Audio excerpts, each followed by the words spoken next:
Épouse d'un dictateur mégalomane, elle va devenir impératrice, dépenser sans compter et trahir son mari au bon moment.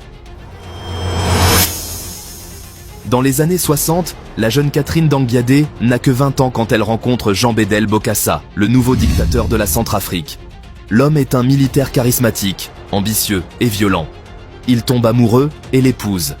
Elle devient la favorite parmi les nombreuses femmes de Bokassa. Dans l'ombre, Catherine ne décide rien. Elle obéit et reste sous l'emprise de son mari. Lorsque Bokassa se proclame empereur en 1977, il choisit Catherine pour être son impératrice. Ses autres épouses n'obtiennent aucun titre. Le sacre de Bokassa est le plus extravagant de l'Afrique moderne. Des chevaux, des carrosses dorées, de la vaisselle en argent venue de France, des uniformes, des bijoux et des diamants. Le couronnement coûte près de 20 millions de dollars, soit un tiers du budget du pays. Assise, muette, parée de diamants et d'or, Catherine est couronnée impératrice par Bokassa lui-même. Malgré son nouveau titre, elle n'a aucun pouvoir. Son rôle est simple, obéir, sourire, dépenser et briller. Pour Bokassa, le faste n'est pas un caprice. C'est une arme politique qui démontre la puissance et la force, et Catherine incarne ce luxe en dépensant sans compter. Mais en 1979, le régime s'effondre. Bokassa est renversé avec l'aide de la France. Réfugié en Libye, il est séparé de sa famille. Catherine fait alors un choix, celui de préserver ses intérêts. Elle ne suit pas son mari, accepte la protection française et conserve une partie des biens de l'ex-dictateur.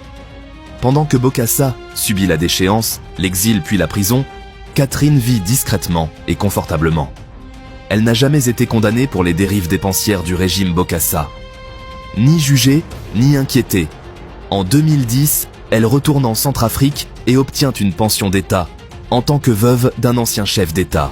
Le pays est pauvre et ce retour en grâce choque l'opinion. Mais Catherine, encore une fois, garde le silence et mène sa vie tranquillement, dans le luxe, loin des projecteurs. Elle n'a jamais dirigé l'Empire, n'a jamais donné d'ordre, mais elle a accepté l'or, les diamants et le trône. Et quand tout s'est effondré, elle n'a pas hésité. Elle a quitté l'empereur, et grâce à ce choix, elle a sauvé sa vie et son confort. Pendant que Bokassa mourait dans l'amertume, Catherine est restée l'impératrice aux mains propres. Une femme qui a traversé l'histoire en restant toujours du bon côté de ses intérêts.